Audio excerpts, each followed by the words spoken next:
Jacqueline Perry d'Alincourt, vous avez été, durant la Seconde Guerre mondiale, résistante dans les équipes de Jean Moulin, puis arrêtée et déportée au camp de concentration pour les femmes de Ravensbrück. Dès 1940-1941, avec vos sœurs et vos frères à Poitiers, vous accomplissez déjà des actes de résistance. Quel type d'actes de résistance accomplissez-vous à ce moment-là ?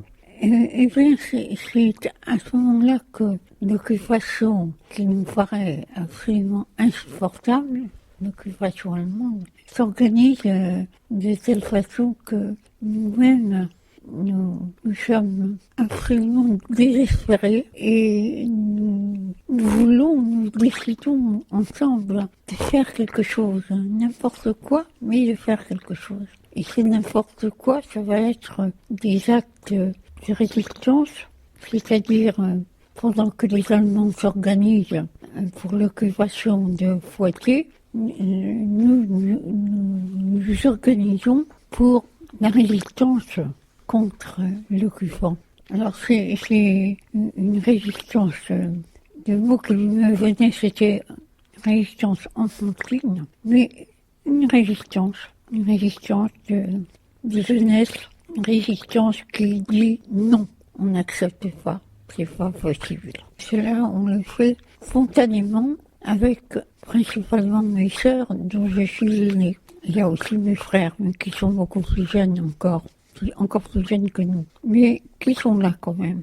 Je précise qu'à cette époque-là, vous avez à peu près 21 ans. C'est autour de vos 20 ans, de vos même 21 moins. Ans, même moins. Et vous êtes l'aîné qui conduit ce groupe de jeunes et de très jeunes. Oui. Justement, vous arrachez les affiches qui sont favorables à l'occupant, oui. et vous les remplacez même parfois par d'autres affiches appelant la résistance. Oui, oui, absolument. Et appelant à résister. Vous partez ensuite à Paris.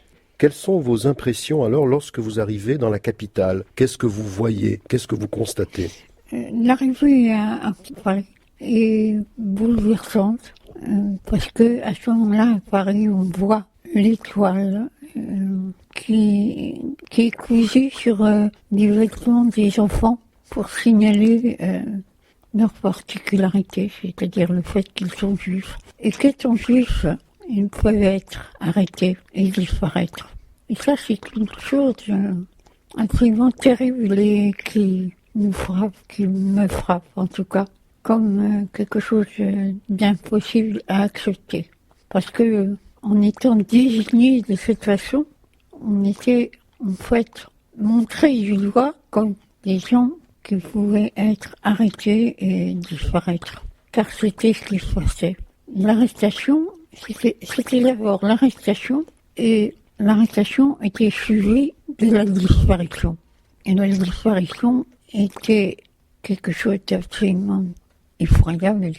À travers du temps, on était emprisonnés et qu'on ne savait absolument pas ce qui avait pu arriver. Et cette disparition signifiait qu'on ne pouvait pas nous retrouver. On ne savait pas où nous retrouver ni comment. Comment entrez-vous dans la résistance organisée ?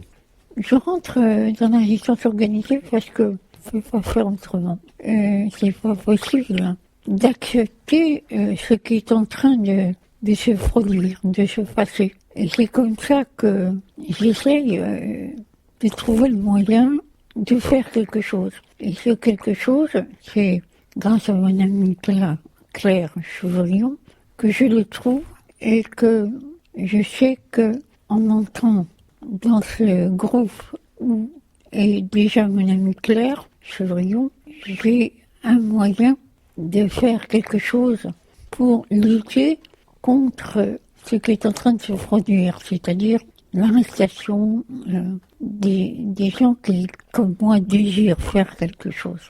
Nous allons, grâce à cette information que nous avons à cause de ce qui se passe autour de nous, la disparition, et là, tout à coup, les gens qui sont plus là, on est venu les chercher, et ils sont plus là. Alors, vous êtes d'abord dans l'équipe de Jean Héral, qui est un agent du Bureau central de renseignement et d'action. Oui. Et qui vient d'être parachuté. Et depuis l'Angleterre. Oui. Qu'est-ce que vous faites donc au sein de cette organisation? Quel est votre rôle et quelle est votre action auprès de Jean Ayral? Eh bien, Jean était logé par Claire et par moi dans le même lieu, c'est-à-dire 85 rue du Grenelle. Et c'est grâce au fait que nous sommes tout de suite ensemble pour essayer de cacher Jean dans le fond de la cour où il y a un petit studio, une concierge qui semble bien vouloir correspondre avec ce que nous faisons, c'est-à-dire cacher les gens que nous voulons cacher. Et tout de suite, grâce à un studio qui se trouve au fond de la cour, grâce aussi à la concierge qui vient nous aider, nous sommes tous ensemble pour cacher les gens qui ont besoin de l'être. Ce sont en général soit des réfugiés, soit des pilotes anglais qui ont été abattus sur le sol français et qui ont besoin donc de quitter la France et d'être cachés. En avril 1943, Jean Ayral est arrêté, mais parvient à s'échapper et à rejoindre l'Angleterre, d'où il repart pour d'autres missions. Vous entrez alors dans l'équipe du secrétariat de la délégation générale à Paris. Il s'agit du secrétariat de Jean Moulin dans la capitale. C'est d'ailleurs à cette époque, en mai 1943, qu'a lieu la première réunion du Conseil national de la résistance, présidée par Jean Moulin, dont c'était la mission confiée par le général de Gaulle. L'équipe rue du Four. L'équipe que vous intégrez est dirigée par Daniel Cordier, devenu depuis biographe de Jean Moulin. Quel est alors votre rôle dans cette équipe? C'est-à-dire qu'une fois que nous sommes entrés activement dans ce groupe, une fois qu'on est rentré là, on ne peut pas reculer, je veux dire. C'est-à-dire que tout de suite, nous sommes dans l'action. Nous nous cachons et nous, tous ensemble, dans la mesure où c'est possible, je cherche comment exprimer comment nous sommes rentrés dans cette équipe active de la résistance. Mais ce qui est certain, c'est que nous y sommes entrés d'une manière à 100% active, de telle manière qu'on savait à Londres qu'il y avait à Paris tout un groupe qui cherchait à résister, qui cherchait à faire en sorte qu'on n'acceptait pas ce qui était en train de s'organiser, on n'acceptait pas plutôt. Je dirais que de toute façon, il y avait tout un noyau de personnes comme Claire, Chevrillon, comme moi, qui ne pouvaient pas accepter ce qui était en train de se passer. C'était effectivement une vie très active et très dangereuse, puisque chacun d'entre vous pouvait être arrêté à tout moment, et cela pouvait signifier la mort. Soit la mort, effectivement, en raison des déportations, en raison des sévices subis, c'était le cas, ou aussi parce que, eh bien, certains se sont donné la mort pour ne pas communiquer d'informations aux Allemands lorsqu'ils étaient pris. Et c'est arrivé plus d'une fois. Parce qu'en fait, les Allemands étaient extrêmement inquiets de cette organisation qu'ils avaient compris. Ils avaient compris qu'il y avait quelque chose qui était en train de s'organiser contre eux. Le fait que cette action était en train de s'organiser les inquiétait énormément et ils étaient prêts à tout pour arrêter. Jacqueline Perry d'Alincourt, après plus d'une année d'engagement et d'action dans la résistance, alors que vous êtes dans le secrétariat parisien de Jean Moulin, le 23 septembre 1943, vous êtes arrêté par la Gestapo. Comment se passe cette journée? Cette journée aurait pu en effet se passer autrement, parce que je suis sortie très tôt de chez moi, pressée par toutes sortes d'obligations, de rendez-vous. Je me souviens que j'ai littéralement jeté ma bicyclette dans l'entrée de l'escalier qui menait à l'appartement de Lefranche-Ringuet, lequel m'hébergeait à ce moment-là. Je montais cet escalier à 3 étages à toute vitesse. J'entrais dans l'appartement et la Gestapo était là. Donc c'est la Gestapo qui m'a ouvert la porte et qui a mis la main sur moi.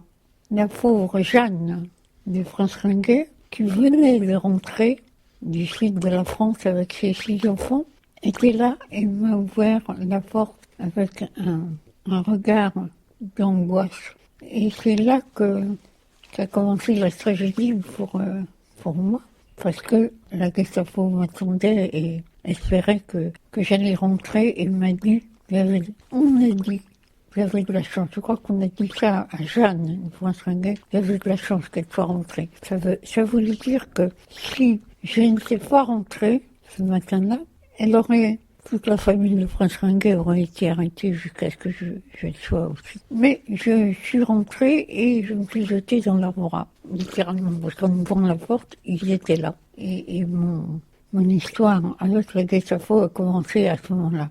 Ensuite, durant 5 jours, vous êtes interrogé dans leurs locaux. Ensuite, j'ai été emmenée rue des Chaussées et j'ai été interrogée par eux, par leur équipe.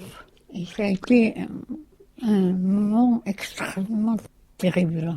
Alors, je précise que vous étiez toujours menotté durant ces 5 jours, privé de sommeil et de nourriture, souvent, ou la plupart du temps, debout, subissant les hurlements, les coups, les brûlures de cigarettes, les pressions de toutes sortes.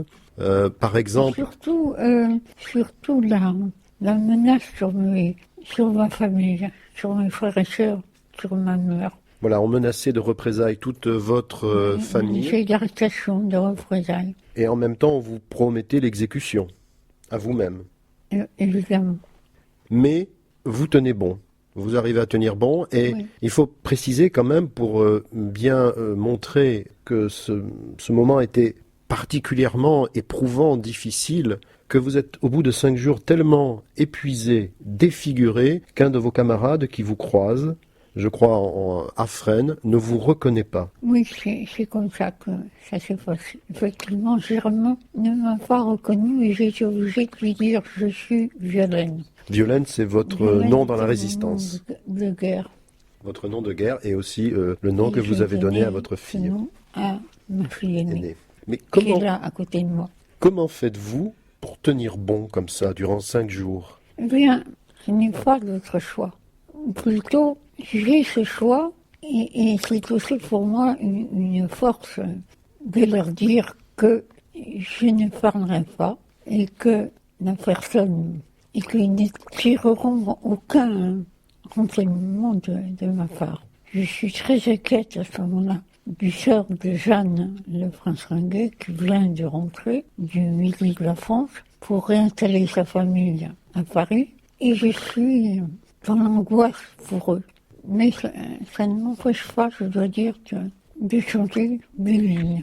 Je suis déterminée à ne pas changer d'un pouce ma résolution de rester absolument fidèle à ma ligne de conduite, c'est-à-dire à cette détermination où je suis de ne pas dire un mot.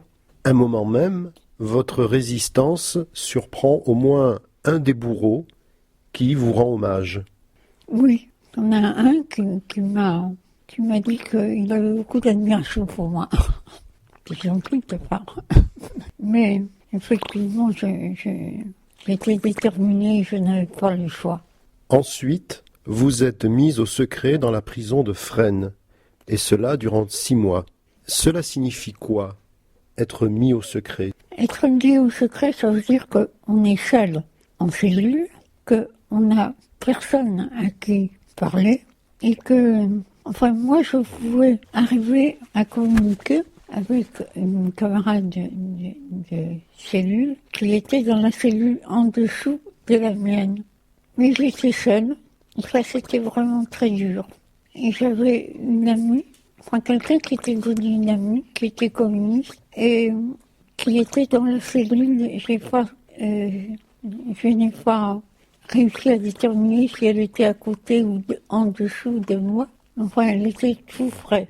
Et nous réussissons à communiquer toutes les deux par les tuyaux, comment dire, d'aération. Les tuyaux nous arrivions à communiquer, soit pour l'eau, soit pour autre chose. Et c'était très précieux pour nous. Et très important aussi. Parce que c'était mieux que rien. C'est-à-dire, c'était des conduits d'aération, notamment. Oui, plutôt d'eau courante. d'eau courante. Et même, je crois qu'on vous a transmis un peu de nourriture par ce canal-là, en quelque sorte. À un moment, vous étiez extrêmement faible. Oui, c'est-à-dire que c'était une prisonnière, je me souviens très bien d'elle, qu'elle était une fille absolument ravissante, et elle avait été choisie par les Allemands pour faire la distribution de la soupe. Et elle était là, elle réussissait toujours à nous donner un peu de cette soupe infâme qu'on nous distribuait. Elle réussissait à nous en donner un peu à chacune. Et Dieu sait si c'était important. Je ne me souviens pas de son prénom maintenant. Elle passait dans des cellules en cellules, avec un garde naturellement, et elle aidait à cette distribution de soupe, qui était pour chaque prisonnière, de chaque cellule. C'est une chose que j'ai revue à au moins 2 occasions, parce que la BBC est venue à Fresnes voir un peu comment nous étions emprisonnés et enfermés. Et je veux dire que c'était une expérience assez effroyable. Moi, j'avais les jambes coupées, j'avais beaucoup de mal à supporter cette visite. Mais enfin, je l'ai fait. Vous avez aussi reçu un peu de réconfort d'un aumônier, d'un prêtre allemand qui visitait les prisonniers à ce moment-là. Oui, j'ai eu un réconfort de ce prêtre allemand en uniforme. Alors, des amis me disent que non, c'est pas possible. Moi, j'ai souvenir qu'il était en uniforme. Je peux me tromper, mais elles peuvent se tromper aussi. Et je me souviens d'une très grande bonté, une très grande douceur, une grande angoisse, pour commencer. Et puis cette angoisse s'est dissipée à cause de son regard, à cause de son attitude d'immense compassion. Au bout de 6 mois, en mars 1944, vous êtes conduite au fort de Romainville, à l'est de Paris. Vous y retrouvez d'autres personnes. Le 18 avril 1944, avec d'autres, vous êtes embarqués pour une destination inconnue. Après 5 jours et nuits interminables de voyage dans un wagon, vous arrivez à Ravensbrück, un camp de concentration pour femmes et enfants. Comment se passe cette arrivée ? L'arrivée à Ravensbrück se passe d'une telle façon que je n'ai pas vraiment de souvenirs, seulement que très vite, nous avons été dans l'angoisse de la manière dont nous étions traités à Ravensbrück. Tout de suite, ça a été le régime infernal, tout de suite, on nous a emmenés dans les baraques où nous étions enfermés. Et là, on a été de plus en plus entassés, je dirais, dans des conditions terribles, parce que trop nombreuses, trop de monde dans ces baraques. Et les conditions étaient telles qu'on avait du mal à supporter. Moi, personnellement, j'ai eu plusieurs façons de m'en sortir. Par exemple, d'arriver à passer par la fenêtre, de me coucher par terre, le front contre la terre, et d'attendre, de retrouver des forces. Pendant que c'était possible. J'étais dans une baraque tout à fait au fond du camp. De sorte qu'il n'y avait pas beaucoup de passages à cet endroit-là. Jacqueline Perry-d'Alincourt, en avril 1944, donc, vous êtes internée dans le camp de concentration de Ravensbrück, au nord de Berlin. J'ai trouvé quelques chiffres sur ce camp réservé aux femmes et aux enfants. 132 000 personnes y furent déportées et 90 000 d'entre elles y moururent. Les prisonnières y sont astreintes à un travail très dur. Dans des conditions épouvantables, elles sont souvent battues, assassinées. D'autres sont utilisées pour des expériences médicales. La faiblesse physique, en raison des mauvais traitements et du manque de nourriture, amène très souvent de terribles maladies et la mort. De plus, en 1944, une chambre à gaz entre en fonction. Y sont envoyés les plus faibles et les indésirables. Comment survivez-vous dans cet enfer ? Vraiment, je ne sais pas comment on a survécu. Sinon, par miracle, par aussi une volonté, une formidable volonté de survivre, de sortir vivante de là. de ne pas leur laisser la joie, mais la joie n'est pas le mot, ne pas leur laisser la satisfaction de nous faire mourir, de sortir vivante de là. Moi, je sais que j'avais cette volonté farouche de survivre. Et entre autres, je ne sais pas comment vous expliquer ça, mais de me coucher par terre, dehors, avec un temps aussi glacial, épouvantable, et de respirer, d'essayer de tenir le coup. Dehors, couché par terre, le visage contre la terre. Je passais par la fenêtre, et là, j'avais ce truc, ce système de respirer contre la terre et d'essayer de vivre quand même, de continuer à vivre. Vous étiez aussi employé parfois à certains travaux. Vous ne pouvez pas y échapper. Quel type de travaux avez-vous fait? Oui, c'est-à-dire que à ce moment-là, après l'appel, qui était très tôt le matin, on partait tout de suite pour les travaux en dehors du camp, ou au camp même. Et là, on était soumis à toutes sortes de travaux, soit au camp même, soit dans la forêt, soit aux environs de Ravensbrück, dans la forêt. Cette forêt existe toujours, on peut la voir. Parce que Ravensbrück est au centre même d'une immense forêt. Et le camp a été construit dans cette forêt.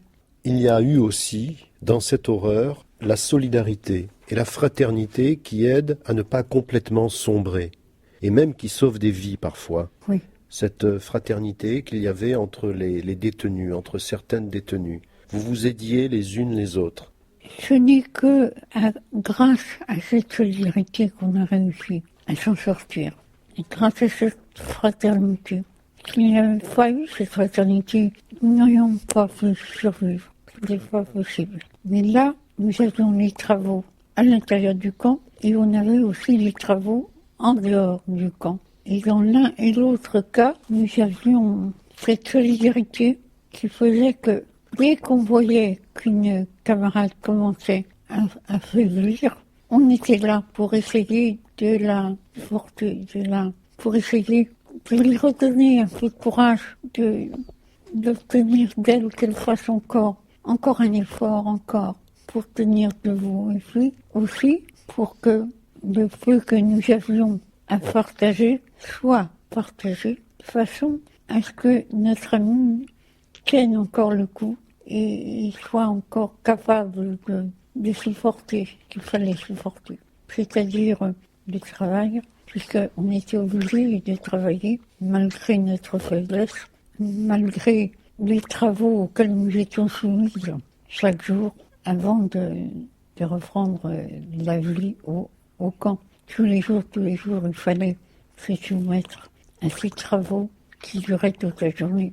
À Ravensbrück, il y a eu de nombreuses femmes remarquables par leur esprit de résistance, leur dévouement et leur fraternité. On ne peut malheureusement pas toutes les évoquer, mais néanmoins on peut parler de quelques-unes d'entre elles. Et tout d'abord de votre amie, que vous avez rencontrée, je crois, en 1941 pour la première fois, Geneviève de Gaulle. C'était la nièce du général de Gaulle. Elle est entrée dans la résistance en 1940 et après la guerre, elle a accompli une importante action humanitaire, notamment à la tête de l'association ATD Carmande. Elle a laissé un court mais très touchant témoignage de Ravensbrück intitulé La traversée de la nuit, où elle parle d'ailleurs à vous et puis d'autres détenus. Qu'est-ce que vous pouvez nous dire en quelques mots rapides sur Geneviève de Gaulle, sur sa détermination? Ça a été un grand réconfort pour moi et je crois, et aussi pour Geneviève. Pour nous deux, ça a été un énorme réconfort de nous retrouver. On a essayé de s'entraider, bien sûr. On a partagé la même paillasse,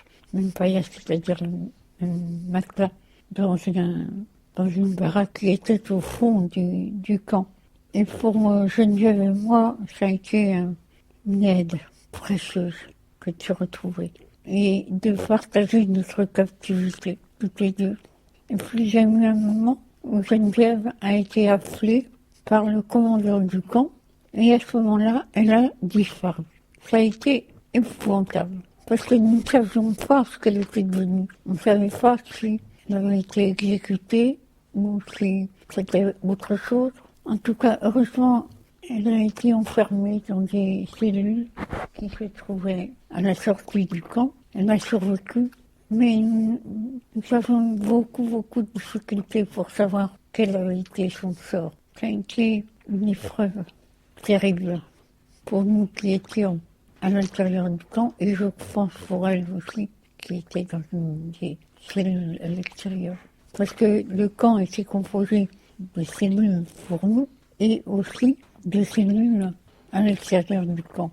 Vous avez même réussi, et c'était extrêmement difficile, à lui confectionner une petite poupée en laine, je crois, que vous avez réussi à lui transmettre alors qu'elle était au secret dans sa cellule. Oui, on a réussi à lui transmettre cette poupée qu'elle a toujours.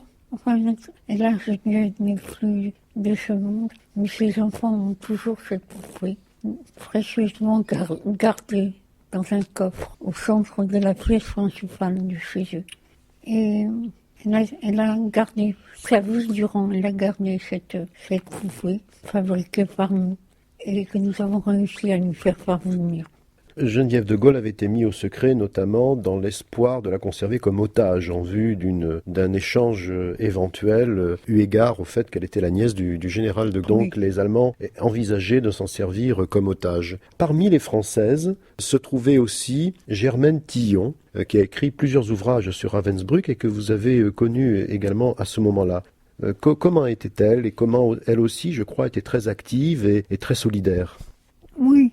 Nous la faisions courir et c'était une femme merveilleuse qui n'est plus de ce monde, hélas. Et Germaine nous a accompagnés jusqu'à récemment et elle a été une aide précieuse pour nous toutes, avec un énorme humour, une façon absolument stupéfiante de prendre les choses avec un énorme sens de l'humour. Il faut dire que le sens de l'humour nous aidait beaucoup. Nous n'arrêtions pas d'essayer de nous moquer de ce qui pouvait nous arriver. Elle avait même, je crois, composé une pièce de théâtre que vous avez jouée à Ravensbrück, bien sûr clandestinement. Oui, qui s'appelle Le Festival aux Enfers et qui a été joué ici au théâtre et qui a été remarquablement apprécié.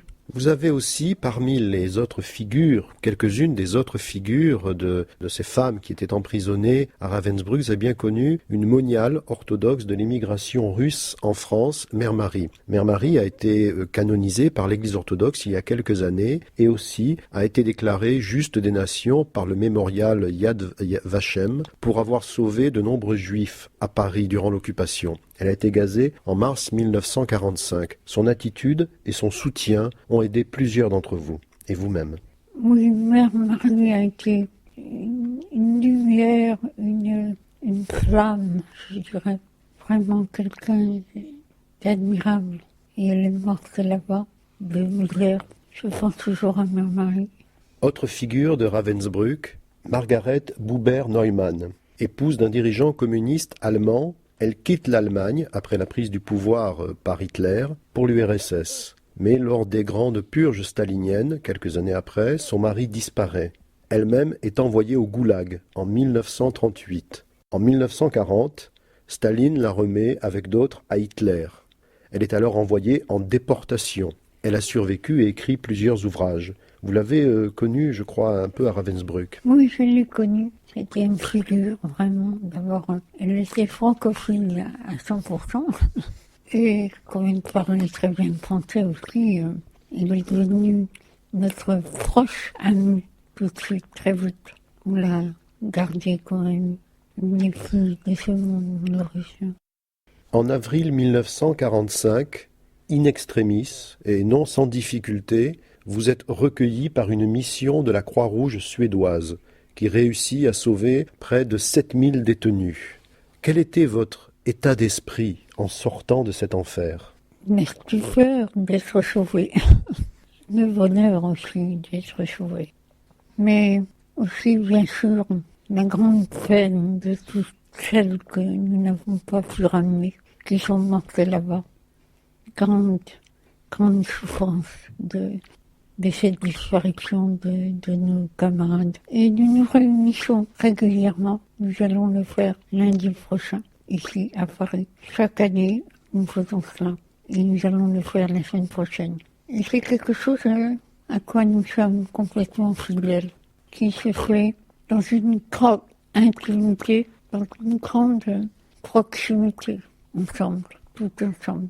Et on a toujours ce sentiment de très grande proximité et douceur ensemble.